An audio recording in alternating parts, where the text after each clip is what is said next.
ভারতীয় সেনাবাহিনীতে এবার সোশ্যাল মিডিয়ার ক্ষেত্রে বড়সড় পদক্ষেপ নেওয়া হয়েছে এবং বেশ কিছু ক্ষেত্রে নিষেধাজ্ঞা জারি করে দেওয়া হয়েছে। দীর্ঘদিনের কঠোর নিষেধাজ্ঞা শিথিল করে দুঃখিত এবার কিছুটা ছাড় দিয়েছে সেনা কর্তৃপক্ষ। আগে যেখানে ফেসবুক, হোয়াটসঅ্যাপ, ইনস্টাগ্রাম সহ বিভিন্ন সোশ্যাল মিডিয়া ব্যবহারে কড়া নিয়ম মেনে চলা হতো সেনা সদস্যদের, এবার সেই নির্দেশিকায় এবার কিছুটা হলেও শিথিল রাখা হয়েছে।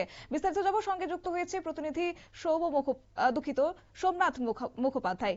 সোমনাথ, কি বলবে? দেখো, আমরা জানি যে সেনাবাহিনীকে কিন্তু সোশ্যাল মিডিয়ায় কিন্তু ব্যান করা ছিল। সেনা কর্মীরা যে রয়েছে তারা কিন্তু সেনাবাহিনীর সদস্যরা সোশ্যাল মিডিয়া সরাসরি ব্যবহার করতে পারতো না। এবার কিন্তু আজকে যে নির্দেশিকা বেরিয়েছে সেই নির্দেশিকার পরে দেশের 11 লক্ষ সেনা কিন্তু সোশ্যাল মিডিয়া ব্যবহার করতে পারবে এবং তাদের ক্ষেত্রে অনেকটাই কিন্তু ছাড় দেওয়া হয়েছে। দীর্ঘদিনের কঠোর নিয়ম থেকে খানিকটা ছাড় দিয়েছে আজকে কিন্তু জানানো হয়েছে। এখন থেকে যে আংশিক ভাবে কিন্তু সোশ্যাল মিডিয়া ব্যবহার করতে পারবে, বিশেষ করে ইনস্টাগ্রামে ব্যবহারের উপর থেকে কিন্তু আংশিক নিষেধাজ্ঞা প্রত্যাহার করে নেওয়া হয়েছে। সেনা সূত্রের খবর, মূলত নিরাপত্তা সংক্রান্ত তথ্য যাতে ফাঁস না হয় সেই জন্যই কিন্তু এইসব সোশ্যাল মিডিয়া গুলো কিন্তু ব্যান ছিল সেনাবাহিনীর মধ্যে। কিন্তু এবার কিন্তু সেখানে তথ্য আদান প্রদানের জন্যই কিন্তু বা তথ্য সংগ্রহের জন্য কিন্তু সোশ্যাল মিডিয়াকে ব্যবহার করার কথা ভাবছে। একজন সেনা কর্মী অর্থাৎ সাধারণ সেনা কর্মী কিন্তু সরাসরি ইনস্টাগ্রাম ব্যবহার করতে পারবে, কিন্তু তিনি তার লোকেশন কখনো শেয়ার করতে পারবেন না, তিনি কোনো পোস্ট করতে পারবেন না এবং কারো পোস্ট শেয়ার করতে পারবেন না, তিনি শুধু দেখতে পারবেন। এবং একই নিয়ম কিন্তু ইনস্টাগ্রামের ব্যবহার ক্ষেত্রেও কিন্তু তার নিজস্ব শেয়ার করতে পারবে না, যেহেতু তারা যে নিজস্ব তুলবে বা সেলফি তুলবে তাও কিন্তু করতে পারবে না। পাশাপাশি কিন্তু হোয়াটসঅ্যাপ, টেলিগ্রাম, সিগনাল, স্কাইপের মতো যে অ্যাপগুলো আছে সেগুলো ব্যবহার করতে পারবে এবং তবে শর্ত হলো কেবল পরিচিতদের সঙ্গেই কথা বলতে পারবেন, অপরিচিত কারোর সঙ্গে কথা বলতে পারবে না। তবে এই ক্ষেত্রে কিন্তু ভারতীয় সেনায় অনেকটাই ছাড় দেওয়া হলো, সেজন্য কিন্তু অনেকটাই খুশি ভারতীয় সেনা কর্মীরা। শতাব্দী।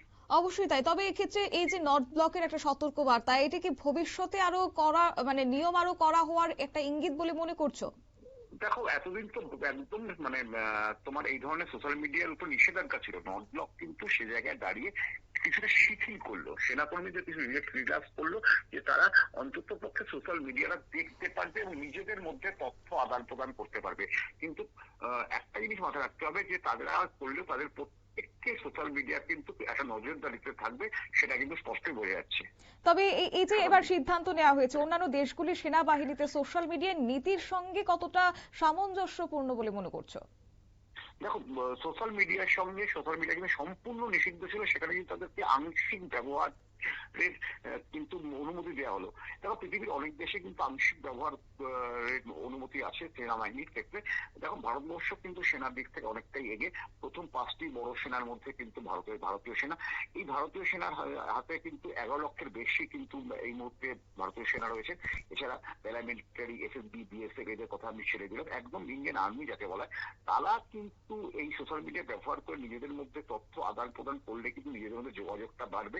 এই যে ধরো আমরা একটা কথা বলছি, অরুণাচল সীমান্তে, চীন সীমান্তে যে সেনাবাহিনী ওখানে কাজ করছে তাদের সাথে কথা সরাসরি যোগাযোগ করতে গেলে লাদাখের যারা চীন সীমান্তে আছে তাদের সাথে কিন্তু তারা আদান প্রদান করে তথ্য আদান প্রদান করতে পারবে, এখানকার পরিস্থিতি ওখানে জানাতে পারবে। কিন্তু একটা কথা ঠিক, সেনা কিন্তু কোনো বাইরের লোকের সঙ্গে সোশ্যাল মিডিয়া যোগাযোগ করতে পারবে না। আবার ওই ইনস্টাগ্রামে কোনো রকম কিছু যোগাযোগ বা পোস্ট করতে পারবে না, শুধু তারা নজর রাখতে পারবে, দেখতে পারবে। শতাব্দী। ধন্যবাদ।